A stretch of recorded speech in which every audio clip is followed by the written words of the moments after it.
Good afternoon, everybody. Thanks for having me here.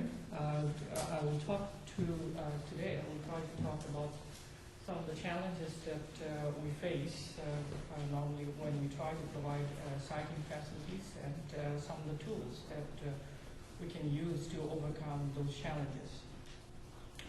So before going to the main presentation, I also have some features from my recent vacation. Two of the cities, one is in Nepal and the other is in Dhaka, Bangladesh. And I always promise my wife that I'm not going to talk about transportation during my vacation. But I saw something in the middle of the highway, and you can see the sign here, 30 kilometers. It was on the way from airport to the hotel, one of the major highways. And I couldn't resist, so I asked the drivers, and he explained me such a simple language. He's not even good in English. He told me that if you slow down, you can interact with the other road users. And that's the basic principles of complete streets. That's what I believe. And he keeps showing me some of the pictures, and you can see here, in the middle of the road, we put some beautification elements. And a big tree in the middle of the highway. And what he also told me that these kind of elements, if you leave it there, it gives you some kind of negotiation with the right-of-way, which automatically reduces the speed. That's the second principle of complete street. Now I came to Dhaka and I took these pictures. It looks like a good pedestrian crossing facility over a very busy highway. But on one occasion, my mother had to hire a taxi to cross the street because the bridge is not accessible. So physical separation is not always good if you don't think about the other things. And she was not happy. So she told me the traffic engineers do not take the responsibility what is the consequence of that design. Those are the three principles of one of the best safety plans ever implemented. And that was in Sweden, I believe it's Vision Zero. It was launched in 1997.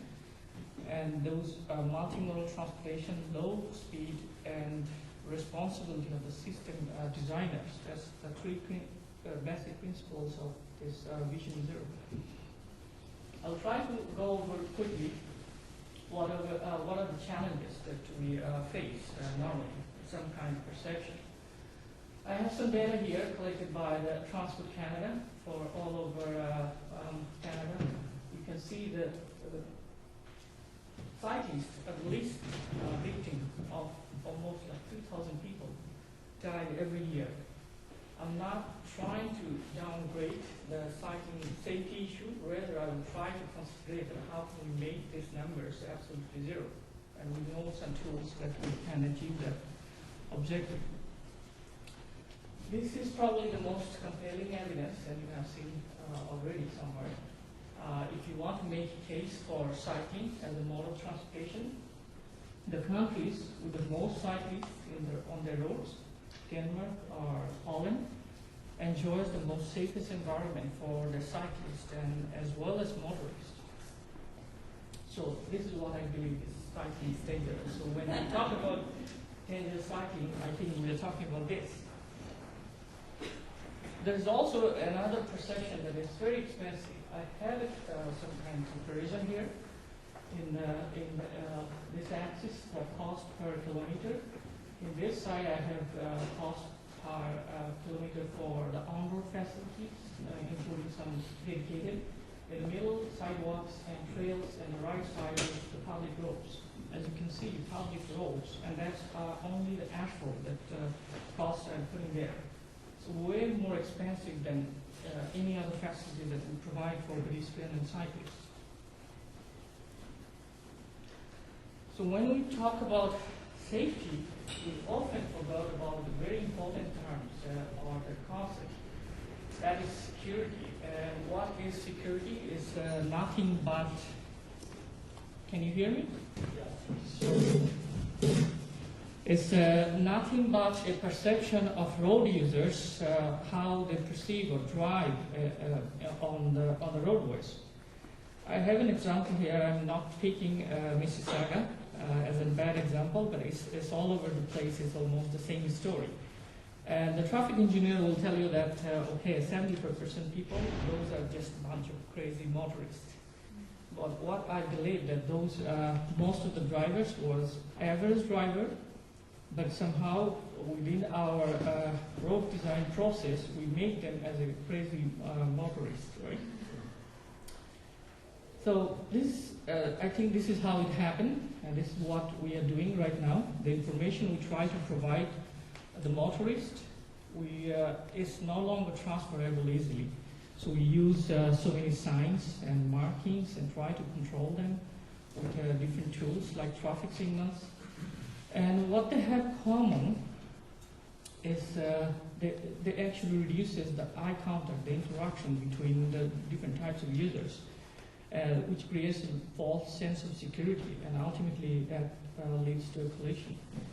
What we probably need to do to account the driving behavior and taking into consideration how the drivers perceive when they use the roads. I have an example here like narrow lane or lowering the speed. What it does, it increases the language, the communication between the users using the same road space. I'll try to go over quickly with the tools that we can use or think about it. One of the main objectives of complete street, I believe, is sustainable transportation. And sustainable transportation, Japanese always show me this picture. It's a very old concept. It's nothing new. It has been in 100 years that we are dealing with this. And we need to find a balance when we talk about a target, or the balance between different types of mode, right? And I believe that if there is no target, you cannot evaluate in the future your plan. So that's not necessarily a good plan. We can achieve those targets using IT manuals, which basically uses the same car-dominated society, right? So we probably can use the different techniques to reduce the auto mode and gradually increase the sustainable transportation.